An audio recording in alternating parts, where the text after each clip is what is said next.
at the Customer Advocate, we've recently undertaken a thematic review into relationship breakdowns and what the impact that is on people's financial situations. And I think one of the important things to remember is that relationship breakdowns can actually come in many forms. It can be a marriage breakdown, it could be a long-term partnership de facto, or it can actually be superannuation beneficiaries. Through your work, Andrew, working with customers, what have you found? Look, I think this is a timely report, Kate. And kind of glad that the focus is on relationship breakdowns because it's something that is increasingly coming to the fore.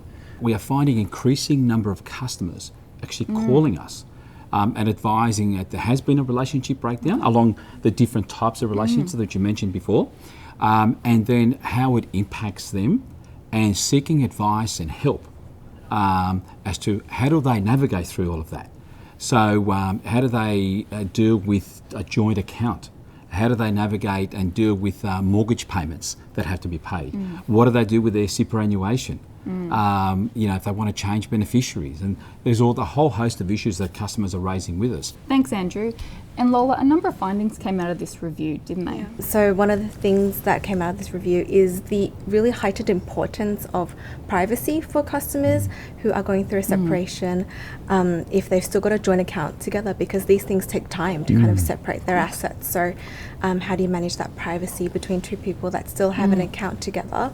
And people are really conscious of that when they call up as well. They say, hey, I just want to make sure that what I'm telling you is kept really confidential. Another thing that we found is that there's a lot of uplift we can do with our website, providing really meaningful, really practical information for customers to help them with their finances more holistically rather than just helping them just with their own product that they hold. And that's really to support them because it is a really significant event that they're going through. They could be adjusting to life living on a single income, and they could be needing to reestablish their financial independence. So, and it's really important as well to kind of be able to encourage people to have an open conversation with our staff members who are there to help. And that kind of brings me to external support as well. We do have a Good Shepherd program here at AMP. Andrew, did you want to talk a little bit about the customer stories you've heard and how we utilise Good Shepherd? Yeah, no, thanks, Lola. Yeah, absolutely. And that program was established about 18 months ago through the support and the work through the AMP Foundation. And in that period of 18 months, we've referred just under 250 customers to Good Shepherd. Good Shepherd specialise in not only providing customers with financial counselling assistance, but also access through various community services. Like particularly some of the situations you're talking about that came out of the review is how do they unravel some of those finances with their joint accounts and so forth. How do they then look to look after themselves, but also mental health issues, because that sort of tends to get exacerbated through a relationship breakdown. Absolutely. There could be domestic abuse or financial abuse. So therefore, going back to the thematic review, how do they then re-establish themselves financially to be able to stand on their own 2 feet? Yeah, and I think it's also really important that we do look after our staff in these situations because these can be difficult conversations to have sometimes. So we do a lot of capability in training in order to get our staff to a point where they are comfortable having these conversations. And one of the reasons why this all our external referral programs are really important is because it allows our customers to get help from the experts, and our staff are able to support them in seeking that external help sometimes as well. Yeah, so one of the things that our customers are also bringing up with us is when they have that relationship breakdown and they're looking to re-establish themselves, it's simple things like, what do I do for a name change? I've now had this name and I want to go back to this name. So therefore, what's the process that I need to go through, both internally in the bank and maybe potentially advice for externally? So, Lola, I don't know if anything in the thematic review, what sort of recommendations were included there in terms of helping our customers navigate through a name change? The change of name process is something that not everyone thinks about, but really important for people who have separated. And so what we found is that this process there can be simplified quite a lot.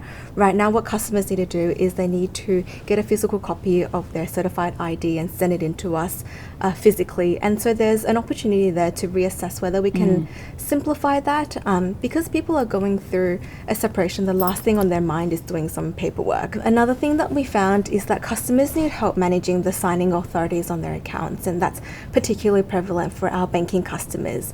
So if they have a joint account together, either party can access the money. So what can we do to make sure that firstly customers can protect their own money if they need to and they're separating, make sure their assets are protected as they kind of go through that process.